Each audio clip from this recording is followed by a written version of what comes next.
Greetings to everyone watching this video. This is Rishit Verma, a first year student at IIT Roorkee. Today I'll be presenting my C++ project, which is a C++ slot machine game. So let's get started. Let's discuss our objective. It is to develop a fully functional text-based slot machine game using C++. The program stimulates the core mechanics of a slot machine game, placing bets, spinning reels, and determining wins or losses. The key features are the player balance and betting system, a randomized reel generation for a fair game, logic to check for multiple winning combinations, a game loop that continues until the player runs out of money. Now, when we run the program, we will get this error. Console application this. Some Unicode characters in the file could not be saved in your current code base. Do you want to resave this file as Unicode in order to maintain your data? Well, we receive this data because the default Windows encoding does not contain the symbols we have used in the program. The default encoding Windows 1.2.5 or ASCII doesn't support those Unicode characters. If we run it despite that, we will just get garbage output, which are question mark or other junk symbols. So that is what it is written here. Current encoding can't represent all characters. Your file is using a legacy encoding. Windows 1.2.5 or ASCII that doesn't support the certain Unicode characters. Also, data loss risk. If you save the file without switching to Unicode, these characters might get corrupted or get replaced with question mark or other junk symbols. To fix this, we use a special type of unique encoding, which is the Unicode UTF-8 with signature. Code page 65001. Then click on OK. We use this because UTF-8 is a part of the Unicode standard, which includes every emoji, every language script, and even obscure symbols.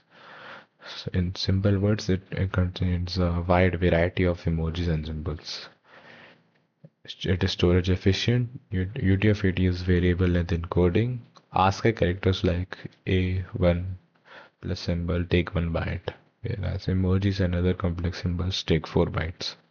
This makes it space efficient for mixed content like code with occasional emojis or non-English comments. Backward compatibility. The UTF-8 is fully compatible with ASCII, which means legacy systems and compilers won't stroke on it.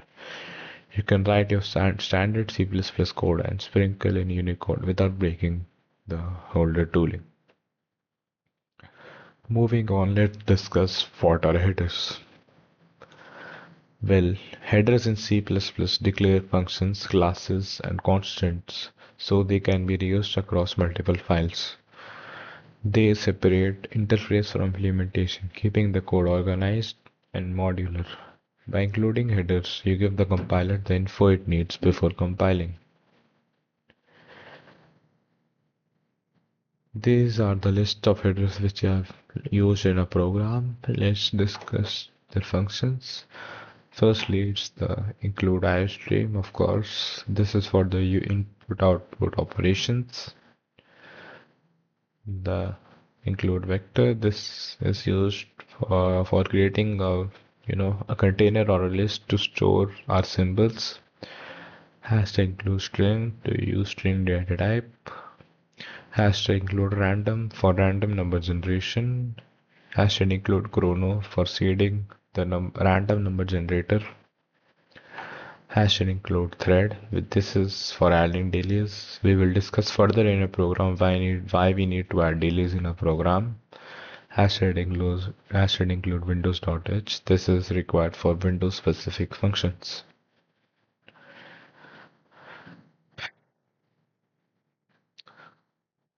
Void clear screen system CLS.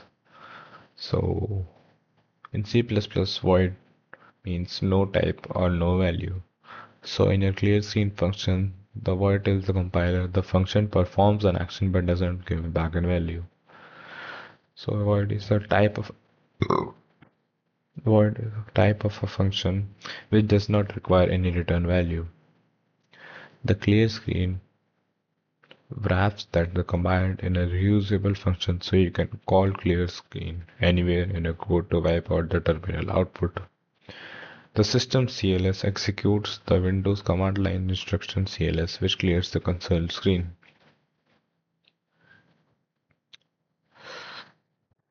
Int main. In C++, int main is the starting point of your program. It's where the code begins running. The int means it returns a number, usually 0, for success. You write all your logic inside it, and the program ends when the main finishes. So the int main basically contains all the logic of a program, and the program ends when it ends. Set console output CP6501. So this basically tells the console to use the UTF-8 encoding, which supports a wide range of characters including emojis and non-English scripts. So basically this command, tells the console to use a special type of encoding in order to display our set of symbols which are used. So this is our game setup. We have defined integer name player balance, a constant integer spin cost, a constant integer win multiplier, and a vector which contains all our symbols, and another character called user input. So these three lines must be new to you. Unassigned seed, STD chrono, system clock, now time since epochs count. So what it does is it converts time into an unassigned integer to use at a random seed. Using time ensures the set seed changes every time you run the program, so your random numbers aren't predictable. stdmt19937 generator seed. This creates a Martian twisted random number generator. It's a high quality, fast PRNG pseudo random number generator. The seed ensures that the generator starts from a unique state. STD uniform in distribution 0 symbols dot size -1. It ensures that equal chance of being picked. So basically what the three lines do in combination is to provide us with a random new set of symbols every time we ask for it. It just creates it just chooses a random symbol from the given from the given vector of symbols, and each symbol have a equal chance of appearing, so it also maintains the legitimacy. Clear screen to clear out the terminal, and then we have basically printed out the user interface. Welcome to C++ slot machine games. We have added the symbols, match all three to win. The win multiplier amounts to your time your bet. Now comes the main game loop. Well, it basically consists of the while and if else only. Let's see. STDC out. Your current balance is this much.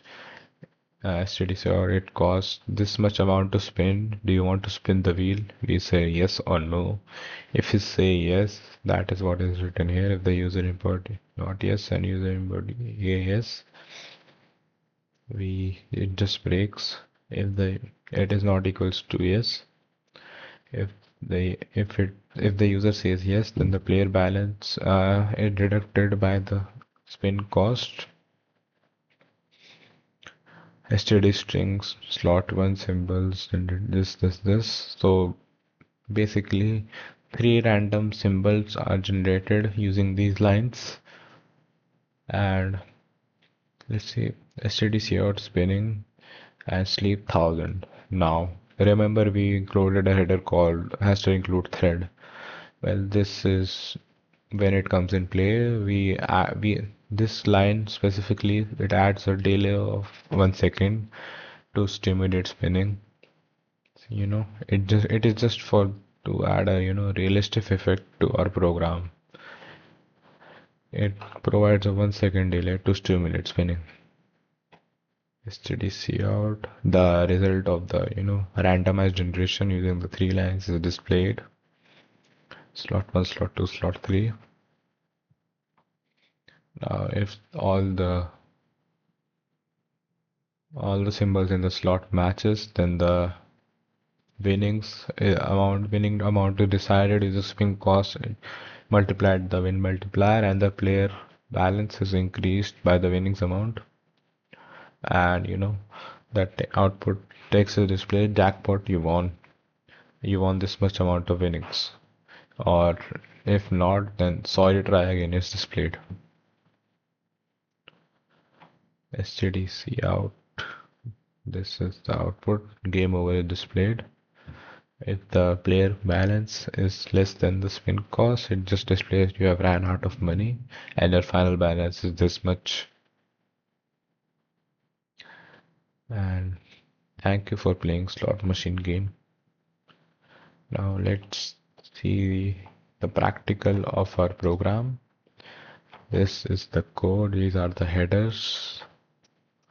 This is the word int main, this is our logic. This is to call the special type of encoding. These are the symbols which we have used. These are for the random symbol generation. This is the output. So yeah, this is the code. Let's see. I've already set the special encoding which I have talked about earlier. So my program will run automatically. Let's see. So this is the output. The symbols are displayed over here. It says cherry, a lime, a bell, an orange star, and a diamond. Match authority time to win 15 times your bet. We say, let's see what happened when you say yes. See, it just displays the result. Sorry, lost again. Sadly, we lost. We again say yes. See, we get a 1 second delay of the results because of, since we have added it for a realistic experience. Let's see what happens when we run out of money.